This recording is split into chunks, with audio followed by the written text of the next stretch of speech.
Apapun sukunya yang berani menikahi Syarifah, beritahu kepada habaib setempat, ulama setempat, mun tak mampu bel telefon kula. Mun manabi kiai sebenarnya ngadu di Syarifah, kaya beni kiai Asmana.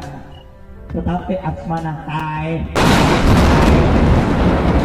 Kalian itu tidak lebih dari seorang keturunan pengungsi di tanah air.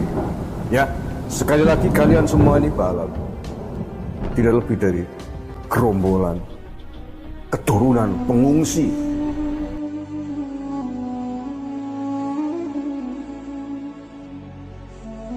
Saudara-saudara, subhanallah, bukan saja mencaci maki para ulama, bukan saja menjelek-jelekkan mazhabnya kiai, bukan saja meremehkan para ulama, para kiai NU, bukan sekedar juga menginjak-injak Nahdlatul Ulama, tapi ini sudah arah ke pembunuhan terhadap para ulama NU.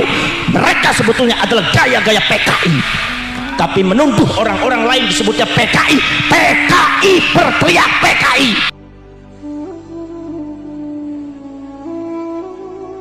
Harga diri bangsanya sudah diinjak-injak, bahkan sudah ditaruh di tempat yang paling menjijikkan pun. Para kaum budak tetap dengan sangat bodohnya terus menghambakan diri.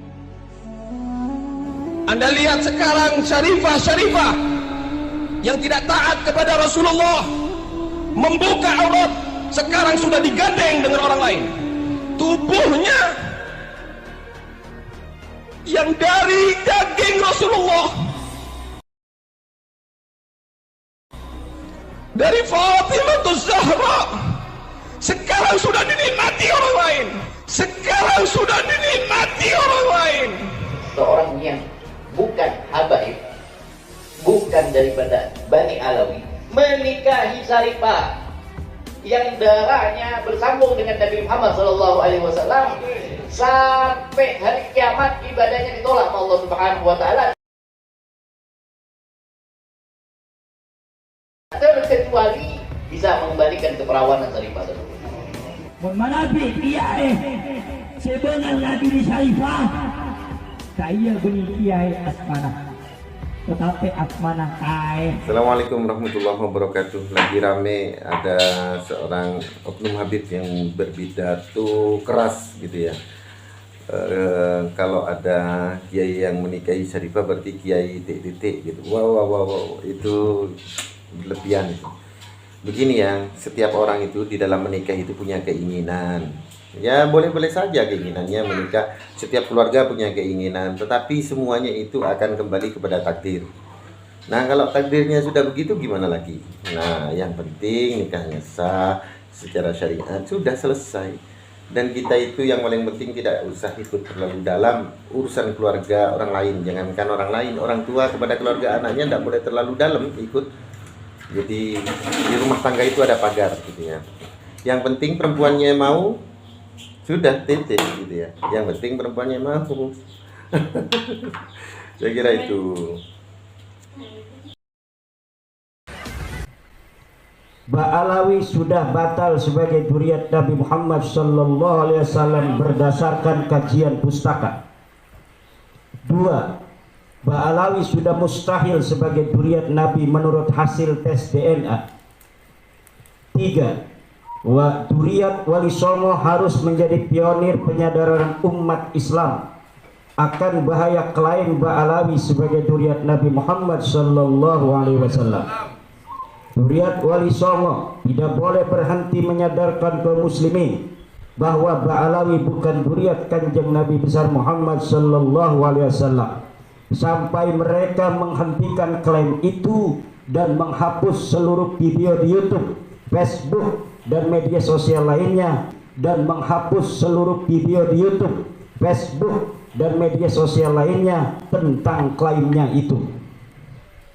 4. Dzurriyyat Wali Songo wajib menjadi pionir pelurusan sejarah yang berusaha dibelokkan oleh kaum Ba'alawi, misalnya tentang perjuangan kemerdekaan RI, sejarah masuknya Islam di Indonesia, tentang para ulama yang berperan menyebarkan Islam, sejarah pendirian Nahdlatul Ulama, makam-makam dan tokoh-tokoh pejuang yang diba'alawikan, dan lain sebagainya.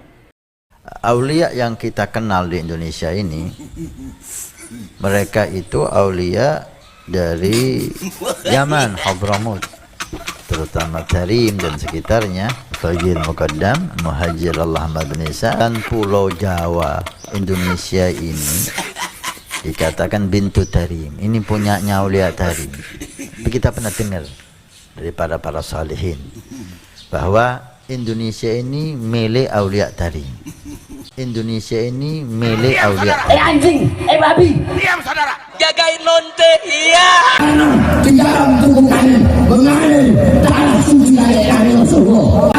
Tinggal tunggukan mengalir darah suci dari Rasulullah. Sampai mereka menghentikan klaim itu dalam ceramah-ceramah mereka, dan sampai mereka menghapus video-video tentang itu dan menghapus nama-nama Ba'alawi di makam para tokoh yang diba'alawikan, atau menghancurkan makam-makam palsu yang dibuat tanpa data sejarah. 5. Duriat Wali Songo wajib menjaga ajaran Wali Songo, menjaga NKRI berdasarkan Pancasila, dan melindungi minoritas bangsa Indonesia. 6. Duriat Wali Songo dalam pernasaban harus meneruskan tradisi leluhur, yaitu tidak membanggakan nasab dan menghormati para ulama sehormat-hormatnya, melebihi hormat terhadap nasab. 7.